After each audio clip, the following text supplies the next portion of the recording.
Igitabo Ubuzima bufite intego. Intego ya kabiri. Waremewe kuba mu muryango w'Imana. Njye ndi umuzabibu, mwe muri amashami. Yohana ibice 15:5. Kristo yatugize umubiri umwe, duteranijwe hamwe nk'ingingo. Abaroma ibice 12:5. Umunsi wa 15. Waremewe kuba mu muryango w'Imana. Imana niyo yaremye ibintu byose, kandi byose byaremewe icyubahiro cyayo. Yagambiriye kugira abana benshi basangiye ubwiza bwayo. Abaheburayo ibice 2:10a. Murebe urukundo Data wo mu ijuru adukunda, rutuma twitwa abana bayo, kandi koko turi bo. Yohana wa mbere ibice 3:1. Waremewe kuba mu muryango w'Imana. Imana ishaka kugira umuryango, kandi yakuremeye kuba umwe mu bawugize. Iyo niyo ntego ya kabiri y'Imana ku buzima bwawe. Intego Imana yari ifite utari wavuka. Bibiliya yose ibara inkuru y'uburyo Imana irimo kubaka umuryango uyikunda, uyihesha icyubahiro, amaherezo ukazimana nayo iteka ryose. Bibiliya iravuga ngo umugambi wayo kuva kera wari uwo kutwinjiza mu muryango wayo itwiyegereje muri Yesu Kristo, kandi ibyo birayinezeza. Kubera ko Imana ari urukundo, ikunda ubusabane. Kamere yayo ubwayo ni ukubana, kandi iyo yivuga ikoresha amagambo y'umuryango: Data, Umwana, Umwuka. Ubutatu ni ubusabane bw'Imana nayo ubwayo. Ni icyitegererezo cyiza cy'ubusabane butagira ikizinga, kandi twagombye kwigira ku byo butwigisha. Imana yahozeho iteka mu busabane bw'urukundo muri yo ubwayo, bityo ntabwo yigeze imenya irungu. Ntabwo yari ikeneye umuryango, ahubwo yarawushatse, bityo ishyiraho umugambi wo kuturema, ikatwinjiza mu muryango wayo, kandi igasangira natwe ibyo ifite byose. Ibyo binezeza Imana cyane. Bibiliya iravuga ngo byabaye umunsi w'ibyishimo kuri yo igihe yaduhaga ubuzima bushya kubw'ukuri kw'ijambo ryayo, bityo duhinduka nk'abana ba mbere muri uwo muryango mushya. Iyo twizeye Kristo, Imana ihinduka Data, tugahinduka abana bayo. Abandi bizeye bagahinduka bene Data na bashiki bacu, itorero rigahinduka umuryango wacu mu mwuka. Umuryango w'Imana ugizwe n'abizeye bo mu gihe cyashize, ab'ubu n'ab'igihe kizaza. Buri muntu wese yaremwe n'Imana, ariko abantu bose si abana b'Imana. Uburyo bwo kwinjira mu muryango w'Imana ni bumwe gusa, ni ukuvuka ubwa kabiri. Uba uvutse mu muryango w'abantu iyo uvutse ubwa mbere, ariko uhinduka umwe mu muryango w'Imana iyo uvutse ubwa kabiri. Imana yaduhaye umugisha wo kubyarwa ubwa kabiri, bityo none turi abo mu muryango w'Imana. Ubutumire bwo kwinjira mu muryango w'Imana bwahawe abantu bose, ariko hari ikintu kimwe gisabwa bose, ni ukwizera Yesu. Bibiliya iravuga ngo mwese muri abana b'Imana mubiheshejwe no kwizera Yesu Kristo. Umuryango wawe wo mu mwuka urusha gukomera umuryango wawe wo mu mubiri, kuko wo uzahoraho iteka. Imiryango yacu hano ku isi ni impano ikomeye y'Imana, ariko ni iy'igihe gito, kandi irangirika, kenshi irasenyuka kubera ubutane, kuba kure y'abandi, gusaza, amaherezo abayigize bagapfa. Naho umuryango wacu wo mu mwuka, ubusabane bwacu n'abandi bizera, uzahoraho ibihe bidashira. Ni ubumwe bufite imbaraga, ni igihango kigumaho kuruta amasano y'amaraso. Igihe cyose Pawulo yagiye atekereza ku mugambi Imana yari idufitiye kuva iteka ryose, byamuteraga guturika agahimbaza Imana, nk'aho agira ati: iyo ntekereje ubwenge n'ubwiza bw'umugambi wayo, ndapfukama nkasenga Data, se w'umuryango munini w'Imana, ugizwe na bamwe bo muri bo bageze mu ijuru n'abandi bakiri hano ku isi.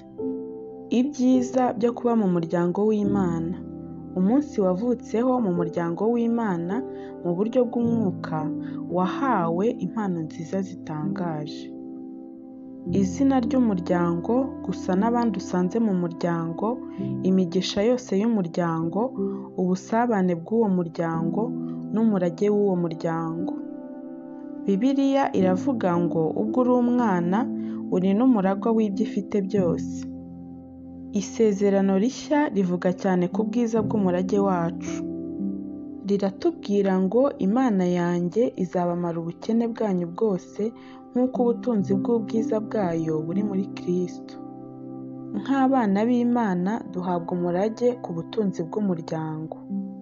Tukiri hano mu isi duhabwa ubutunzi bw'ubuntu bwayo, bwo kugira neza kwayo, ubutunzi bw'ubwiza bwayo, ubutunzi bw'ubwenge n'ubumenyi, ubutunzi bw'imbaraga, ubw'imbabazi. Ariko nitugera mu bugingo buhoraho tuzaragwa ibirenze ibyo.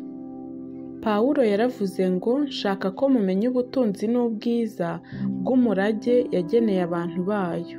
Uwo murage ugizwe n'iki mu by'ukuri? Icya mbere, tuzabana n'Imana ubudatandukana. Icya kabiri, tuzahindurwa duse na Kristo. Icya gatatu, tuzakizwa kongera kubabara, urupfu n'ubumuga. Icya kane, tuzahembwa kandi dushyirwe mu yindi myanya yo gukorera Imana. Icya gatanu, tuzasangira na Kristo ubwiza bwe. Mbega umurage! Ufite ubutunzi burenze uko ubitekereza. Bibiliya iravuga ngo Imana yabikiye abana bayo umurage utagira akagero. Urakubikiwe mu ijuru, ni umurage utunganye kandi utanduye, umurage udashobora gucuya cyangwa kubora. Ibi ni ukuvuga ngo umurage wawe w'iteka ntugereranywa, nturiho ibizinga, uhoraho kandi urarinzwe.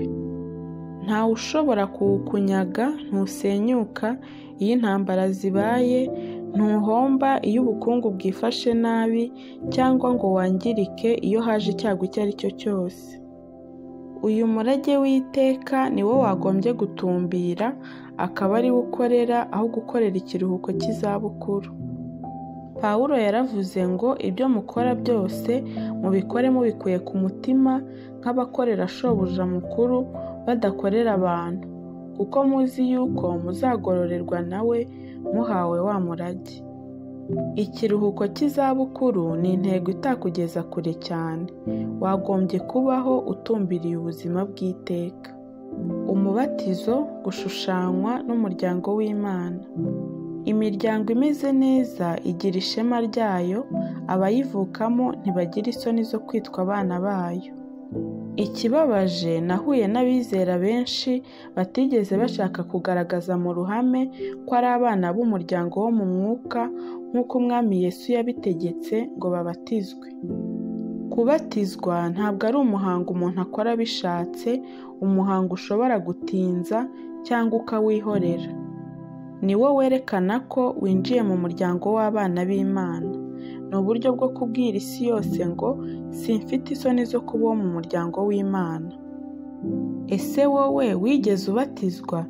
Yesu yategetse ko icyo gikorwa kigomba gukorerwa abo mu muryango we bose.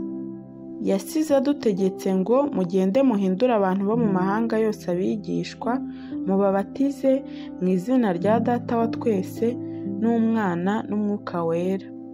Namaze igihe kirekire nibaza impamvu inshingano nkuru Yesu yasigiye abigishwa be iha agaciro kangana umubatizo n'umurimo ukomeye wo kuvuga ubutumwa no kwigisha abizeye. Kuki umubatizo wahawe ako gaciro?